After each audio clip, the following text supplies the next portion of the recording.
माझ्या हातात वेग 5 होते, असूड मात्र एकच. 1 की 5, वेग की असूड, असूड की वेग, 5 की 1, छे काही काही कळेना.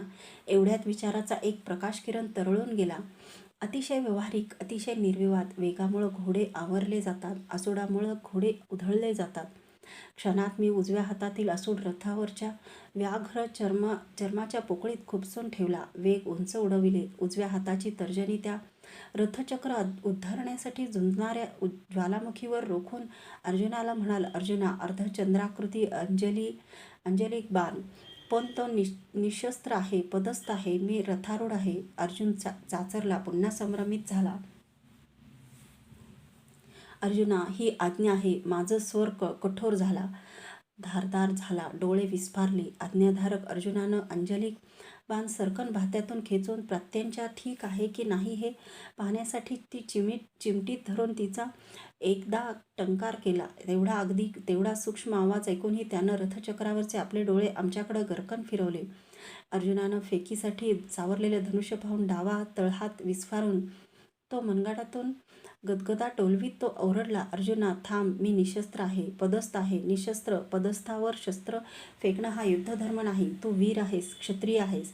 तेवढ्यात त्यानं महेंद्रावर प्राप्त केलेले ब्रह्मास्त्र आठवण्याचा प्रयत्न केला असावा. ते त्याला काही केल्यास मरेना. मला माहीत होतं तो मरणाला कधीच भिणार नव्हता.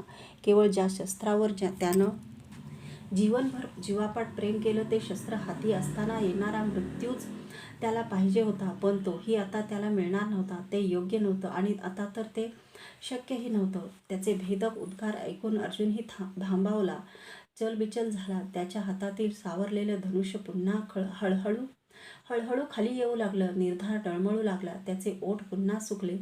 आता त्या राधेयाला जीवनाची एकही घटका देण्यात अर्थ नव्हता, कारण त्याचं सत्य जीवन कोणालाही पेलवणारं नव्हतं. त्यासाठी अर्जुनाच्या मनाची भक्कम तयारी करण्यासाठी व्यवहाराचं गोंडस तत्वज्ञान मलाच पुन्हा कर्णाला ऐकवणं भाग होतं. तो आव्हान होता. तो धर्मच त्याच्या अंगावर उलटून मला आता अर्जुनाला गतस्मृतीची आठवण देऊन खंबीर करायचं होतं. ढासळलेल्या संभ्रमित अर्जुन मला आता पुन्हा ताठ उभा करायचा होता. माझ्या मुखातून शब्दाची यमुना धावू लागली, फेसळणारी महापुरासारखी. धर्म, राधेया, धर्माचा अर्थ तुला माहीत तरी आहे काय? सूतपुत्रा, कुरूंच्या प्राचीन सभागृहात पांचालीला वारांगना म्हणताना तुझा हा दिव्य धर्म कुठं गेला होता? पाचीपुत्रांसह वनात अनवाणी जाणाऱ्या कुंतीदेवीला पाहताना तुझा धर्म कुठं लपला होता? लाक्षागृहात पांडवांची राख झाली ही वार्ता ऐकताना तुझं धर्म का आक्रोशला नाही?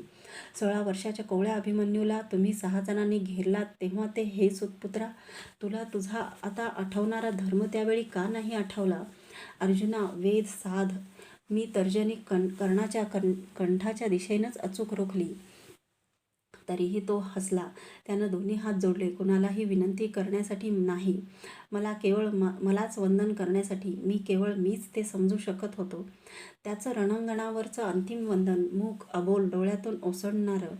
अर्जुनाच्या धनुष्यातून झंकारत निघालेला सुसाट अंजलिक बाण त्याच्या भरगच्च कंठावर असलेल्या लोह कवचाचाही भेद करून त्याच्या कंठनाल अर्धवट छेदून कचकन रुतून बसला. तो महारथी रथचक्रावर चिखलात कोसळला. विजय धनुष्य दूर उडालं. त्याचं अधैर्य रथचक्र उद्धरण्याच्या झटापटीत चिखलात माखून गेलं होतं. झिजलेली डाव्या रथचक्राची काढणी त्यानं यातनेचा एक मर्मभेदक झटका देताच तटकन तुटली. रथचक्र कण्यातून उखडलं. कर्ण घायाळ होऊन पडला. ती वार्ता ऐकताच दोन्ही सैन्यातील सैनिकांनी शस्त्र टाकली. ती वार्ता कोणालाच सत्य वाटत नव्हती. जो तो अवतीभोवतीच्या योद्ध्याला काय झालं म्हणून विचारू लागला. हा कठोर निर्णय घेण्यासाठी त्याला निर्वाणीच्या वेळी सूतपुत्र म्हणताना ज्या असंख्य यातना मला झाल्या त्या मलाच माहिती. हातातील वेगही मी खाली टाकले. समाजरचनेसाठी उभारलेली मनाची तत्वनिष्ठेची उभारीही ढासळली.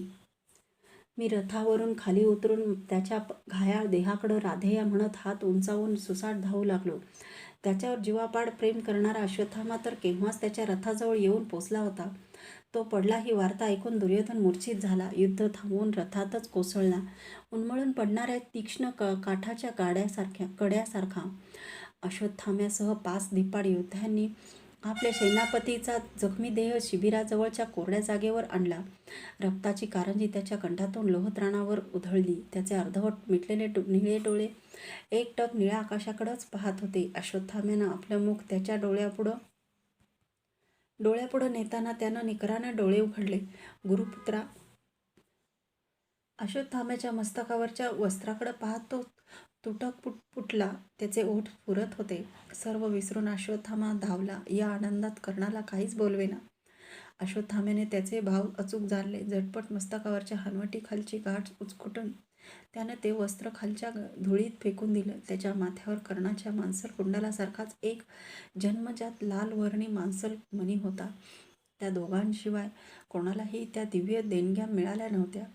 त्या अंतिम श्वास मोजणाऱ्या महारथ्याचा उजवा हात हळूवार उचलून तो अश्वत्थाम्यानं दाटल्या नेत्रांनी आपल्या माथ्यावरच्या मांसल मण्यावर ठेवला. त्या मण्याचा दिव्य स्पर्श होताच त्याला आपल्या दूर दूर गेलेल्या कुंडलांची स्मृती झाली. त्याचे निळे डोळे सताड उघडले गेले. त्या दोघांच्याही तोंडून एकही शब्द फुटत नव्हता. अश्वत्थाम्याचे अश्रू त्याच्या अश्रूत मिसळत होते. त्याने फेकलेला वरुणास्त्रातील पावसाचे काही थेंब दूरवर द्वशवतीच्या काठी दवबिंदूसारखे चमचमताना मला स्पष्ट दिसत होते. चमचमणारे दवबिंदू आता क्षणातच एक वायुलहर येईल आणि ती भूमीत भिडतील. युधिष्ठिर, अर्जुनासह 5 पांडव आणि सर्व योद्धे यांनी त्याच्या भोवती मुंगीही शिरणार नाही असं दाट कडं केलं होतं. त्याचा पुत्र चित्रसेन त्याच्याजवळ अश्रुपूर्ण नेत्रांनी बसला होता. सगळेच स्तब्ध होते. त्याचे क्षणात अर्धवट उघडणारे डोळे सर्वांवर गरगर फिरू लागले. तो बहुधा दुर्योधनाला पाहू इच्छित असावा. तो त्याला भोवती कुठंच दिसत नव्हता. माझ्याकडं पाहताच त्या तशा स्थितीतही त्याच्या मुखावर हास्याची एक अस्फुट लकेर स्पष्ट दिसू चमकून गेली. निकरानं त्यानं पुन्हा आपले डोळे संपूर्ण उघडले. अवजड वाटणारे दोन्ही हात हळूहळू वर उचलीत त्यानं आपल्या मस्तकावरचा मुकुट काढून तो माझ्या चरणावर हळूवार हाताने ठेवला. राजसूय यज्ञाच्या दिवशी तो अनावृत मस्तकानं यज्ञमंडपात बसलेला पाहून मीच तो अश्वत्थाम्याकरवी त्याच्या मस्तकावर ठेवला होता. आता तो मुकुट तेवढ्याच अबोलपणं तो माझ्या चरणावर ठेवीत होता. गाढ भक्तीनं त्यानं चरणावर ठेवलेला तो मुकुट मी खाली वाकून वर उचलला. कधी नव्हे ते माझ्या डोळ्यातही 2 अश्रुबिंदू तरळले.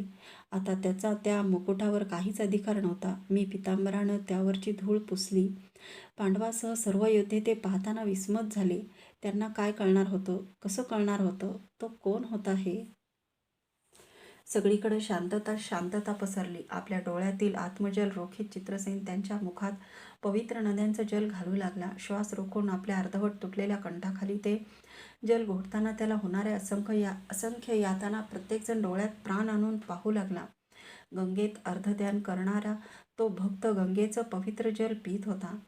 अरे, कोणीतरी दानवीर या धर्तीवर आज शिल्लक आहे काय? थरथरणारे वृद्ध बोल कुठून तरी आले. भोवतीच्या शांततेला चिरत गेले. सर्वांनी एकदम माना वळवल्या. पराकोटीच्या आश्चर्यानं एका वृद्ध ब्राह्मणाने युद्धात कामी आलेल्या आपल्या पुत्राचं प्रेत शोधून काढलं होतं. पण त्याचा दहनविधी करण्यासाठी लागणारंही धन निर्धन अशा त्या एकाकी वृद्धाजवळ नव्हतं. तो आर्तपणे चित्कारत भेटेल त्या जिवंत जखमी योद्ध्याला गाठून आपला सुरकुतलेला हात पसरत समरांगणावर घरघर फिरला होता. युद्धाच्या वणव्यात माणुसकी होरपळून निघाल्यामुळं एकही योद्धा त्याच्या आक्रोशाकडे लक्ष द्यायला तयार नव्हता. गर्दी पाहून आशेनं तो आम्ही उभे होतो तिथं आला होता. युद्धाच्या कड्यात कोणता महावीर अंतिम श्वास मोजतो आहे वगैरे काहीच माहीत नसल्यामुळे तो बाहेरूनच ओरडत होता. अरे, कोणीतरी दानवीर या धर्तीवर आज शिल्लक आहे काय? त्याची मान लडलडत होती. हातातील अधराची काठी थरथरत होती. त्याचे थरथरणारे कातर बोल जखमी होण्याच्या जडशीळ होणाऱ्या कानात शिरताच दानवीर या शब्दाशी निगडीत असलेला त्याचा दिव्यात्मा क्षणाला पाझरला. त्याचं संपूर्ण शरीर एकदम कसं तरीच थरथरलं. साथ न देणाऱ्या कंठाचेही धागेही त्याने क्षणात नमवून टाकले. चित्रसेनाकडे पाहत तो बोलला अगदी स्पष्ट, चित्रसेन, याचक,